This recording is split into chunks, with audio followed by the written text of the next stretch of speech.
Lekangnya laut tiada pengunjung, tinggal sang kera duduk melata.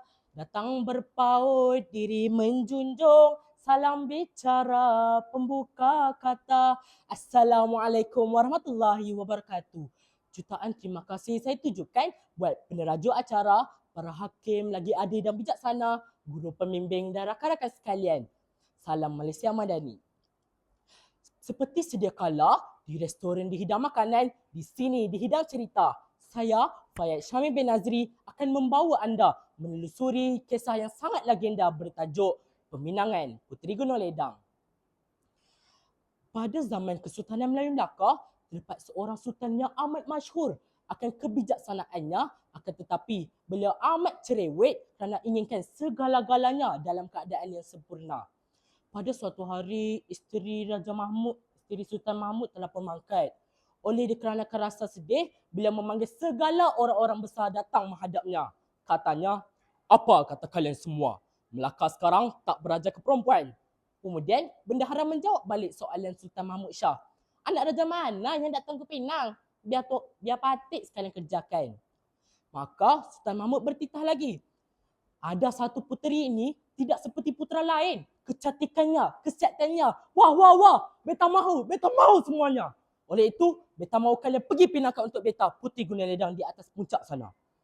Maka, perjalanan untuk ke peminangan Puteri Gunung Ledang itu pun bermula. Rombongan ini diketuai oleh Laksamana Hang Tuah, diikuti dengan Sang Setia dan beberapa orang inderagiri yang lain. Boleh digambarkan semasa dalam perjalanan mereka, sungguhlah perit. Angin bertiup dengan keras, hutan belantara yang luas, mendaki gunung yang tinggi bukanlah suatu perkara yang mudah untuk ditangani. Sampai kan semua yang mengikuti hendak berputus asa. Tapi disebabkan rasa kewibawaan, mereka sanggup meneruskan perjalanan. Selang beberapa hari, sampailah mereka ke kawasan gunung. Apabila di tengah-tengah gunung, orang inderagiri berkata, aku tidak mampu lagi untuk naik lagi. Biarlah aku di sini. Kemudian Tun Mahmat pun berkata, baiklah, berhentilah kalian dulu di sini. Biar hamba yang naik, persembahkan segala hasrat sultan kita. Seraya dengan itu, Tun Mahmat pun naiklah ke atas Gunung Ledang mempersembahkan segala hasrat sultan.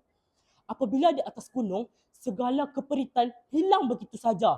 Apabila melihat taman yang sungguh cantik, burung-burung berkicauan, sungguh menyenangkan hati.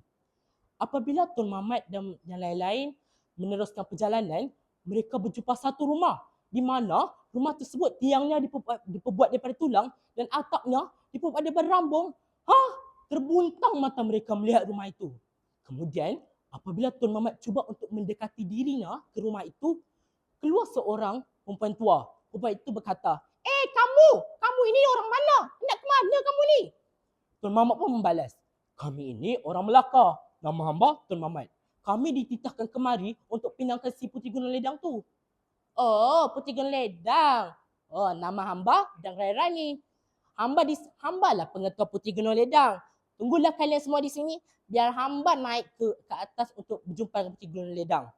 Maka dengan itu, lenyap Dang Rairani tersebut. Kemudian, muncul lagi seorang perempuan tua. Tapi perempuan tua ini bongkoknya lipat 3. Namanya Nenek Kebayan. Nenek Kebayan berkata, segala hasrat sultan kamu sudah dipersembahkan Dang Rairani pada puteri. Tuan Puteri berkata, apa? Tuan Melaka itu hendakkan aku? Jikalau Raja Melaka itu hendakkan aku, maka turutilah 7 syarat aku. Kalau tidak, tak inginnya aku jadi puterinya. Kawan-kawan, apa 7 syarat diperkenalkan Tuan Puteri Gunung Ledang? Yang pertama, Tuan Puteri Gunung Ledang inginkan jambatan emas yang menghubungkan Istana Melaka dan puncak Gunung Ledang. Dan yang kedua, Tuan Puteri inginkan jambatan perak pula dari yang berhubungkan dengan Istana Melaka dan puncak Gunung Ledang. Yang ketiga, Tuan Puteri Gunung Ledang inginkan 7 dulang hati nyamuk. Keempat, 7 dulang hati kuman. Yang kelima, 7 tempayan air mata anak darah. Yang keenam, 7 tempayan air pinang muda. Dan yang terakhir, yang ketujuh, yang mengejutkan semua di situ ialah Tuan Puteri inginkan semangkuk darah anak Sultan Mahmud Shah, iaitu Raja Ahmad. Setelah mendengar syarat-syarat yang dipersembahkan oleh Nenek Kebayan tersebut, maka mereka pun turunlah daripada gunung tersebut. Selepas itu, setiap syarat-syarat dipersembahkan kepada Laksamana dan Sang Setia sebelum mereka beransur pulang ke Istana Melaka. Sesampainya di Istana Melaka, Sultan Mahmud Shah amat marah dan amat berang akan syarat-syarat diperkenalkan. Mana tidaknya mengorbankan darah anaknya sendiri untuk pembinangan seorang puteri. Sungguhlah tidak adil. Maka dengan itu, Sultan Mahmud Shah pun reda dan beliau pun tidak jadi untuk meminang Puteri Gunung Ledang. Maka dengan itu, tamatlah kisah Puteri Gunung Ledang. Oleh sebab itu, apa pengajaran yang kita boleh ambil daripada kisah ini? Yang pertama, kita janganlah tamak dan kita perlulah menilai suatu situasi dengan baik.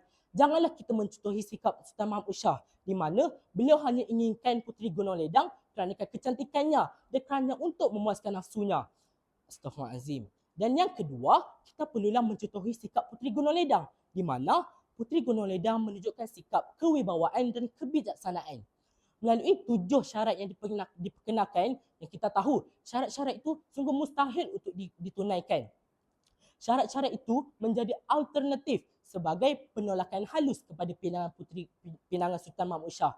Dengan ini Puteri Gunung Ledang dapat mengelakkan sebarang konflik dan kesalahfahaman berlaku antara dua pihak. Maka sekian gitu saja daripada hidangan cerita saya pada pagi ini. Saya tutup birai kata saya dengan wabillahi taufiq wal hidayah. Wassalamualaikum warahmatullahi wabarakatuh.